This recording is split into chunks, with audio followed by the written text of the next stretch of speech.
दोस्तों, बिहार में काउंटिंग से पहले सीसीटीवी कैमरे बंद करके स्ट्रांग रूम में बड़ा खेल खेला जा रहा है। सासाराम से ये वीडियो सामने आया है, जहां रात में स्ट्रांग रूम के अंदर ईवीएम की यूनिट जिन बक्सों में रखी जाती है, उन बक्सों से भरा एक ट्रक अंदर चला जाता है बिना प्रत्याशियों को बताए, और तमाम प्रत्याशियों की आपत्ति जताने के बावजूद कोई साफ जानकारी नहीं दी जाती है। यहां तक कि प्रत्याशियों पर, समर्थकों पर लाठीचार्ज भी किया जाता है। एक एक बात आपको बताएंगे, साथ ही विपक्ष सीधा वोट चोरी का आरोप लगा रहा है, सवाल क्या है उठ रहे हैं, ये सब बताएंगे। लेकिन उससे पहले आप ये वीडियो देखिए, जिसमें ट्रक के अंदर जाते ही समर्थक हंगामा करने लगते हैं गेट के बाहर खड़े होकर।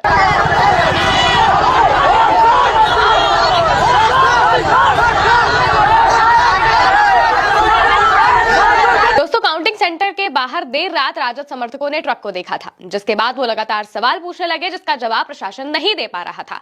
महागठबंधन के लोगों ने वहीं पर धरना देना शुरू कर दिया, सवाल उठाने लगे। आरजेडी ने पोस्ट करते हुए लिखा, कथित तौर पर ईवीएम से भरा हुआ ट्रक सासाराम रोहतास जिला के मतगणना केंद्र बिना किसी पूर्व सूचना और पारदर्शिता के जिला प्रशासन द्वारा क्यों घुसाया गया? ट्रक चालकों को सामने लाए बिना क्यों भगा दिया गया? 2 बजे से यहाँ पर सीसीटीवी कैमरे का फीड क्यों बंद है?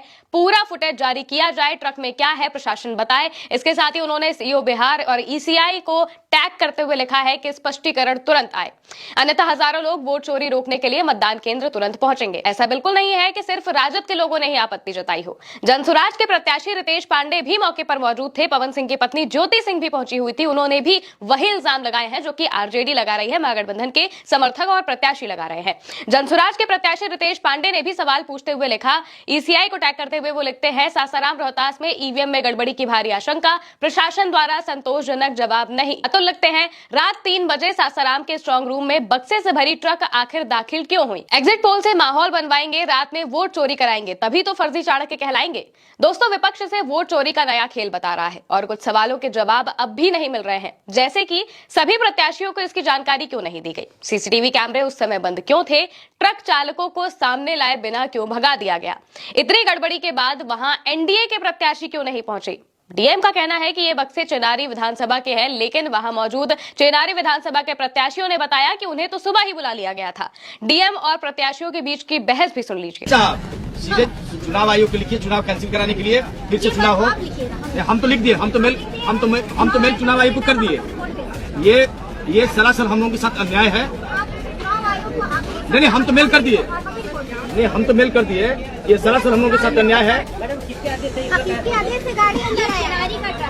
चेनारी विधानसभा का, और अभी ये आया था, ये आप लोग कमिश्नर देखे थे? चेनारी विधानसभा का तो सुबह नहीं मैम आया था, आया है, हम लोग को बुलाया गया है सुबह। वही डीएम से जब इस बारे में पूछा गया तो उन्होंने कहा कि बक्से खाली थे, जिसमें काउंटिंग के बाद ईवीएम रखे जाएंगे, इसलिए ट्रक आए थे और ट्रक में बक्से भरकर आए थे।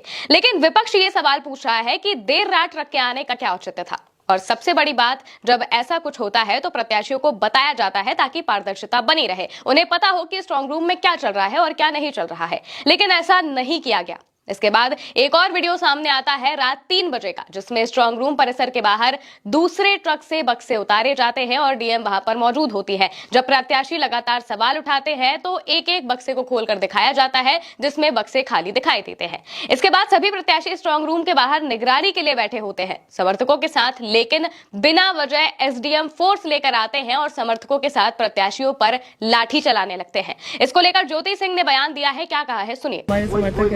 खड़े थे और बहुत शांति से खड़े थे, कुछ ऐसा नहीं, ना वो लोग एक शब्द बोल रहे थे, ना कोई चीजें ऐसी वो लोग कर रहे थे रिएक्ट, एकदम शांतिपूर्वक वो लोग खड़े थे। हम लोग इधर बैठ के आपस में बात कर रहे थे। अचानक से लाठी चार्ज हुआ और लाठी चार्ज हो गया। मतलब किस बेसिस पे लाठी चार्ज हुआ हम जानना चाहते हैं। जो इंसान वोट करता है, पता नहीं कहाँ से आगे वोट करते हैं, तो क्या उनको सवाल करने का अधिकार नहीं है? और वो बेचारे तो चुपचाप खड़े थे। और जब हमने सवाल किया तो सामने से बोला जा रहा है कि एफआईआर करके जेल भेज दिया जाएगा। कंचना यादव ने इसको लेकर लिखा कि क्या ये चुनाव आयोग है या फिर डकैतों का आयोग है? कल सासाराम के स्ट्रांग रूम में ईवीएम की पेटियों से भरा एक ट्रक घुस रहा था। जब आरजेडी प्रत्याशी ने इसका विरोध किया तो उस पर लाठीचार्ज करवा दिया गया। मत भूलो चुनाव आयोग और बीजेपी, तुम्हें पूरा देश देख रहा है, खदेड़ दिए जाओगे। डीएम ने अपने बयान में कहा था कि खाली बक्सों से भरे ट्रक थे, लेकिन सवाल उनके बयान के बावजूद उठ रहे हैं क्योंकि काफी सारे कॉन्ट्रडिक्शंस देखने को मिल रहे हैं।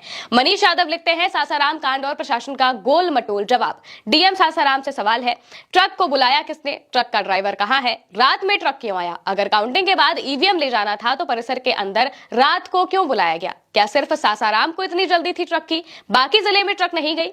ट्रक की एंट्री 8 बजे हुई और ट्रक को परिसर से बाहर 3 बजे निकाला गया। इतनी देर तक ट्रक अंदर क्या कर रहा था? ट्रक के मूवमेंट का सीसीटीवी कहां है? ट्रक के एंट्री के दौरान स्ट्रांग रूम का सीसीटीवी बंद क्यों था?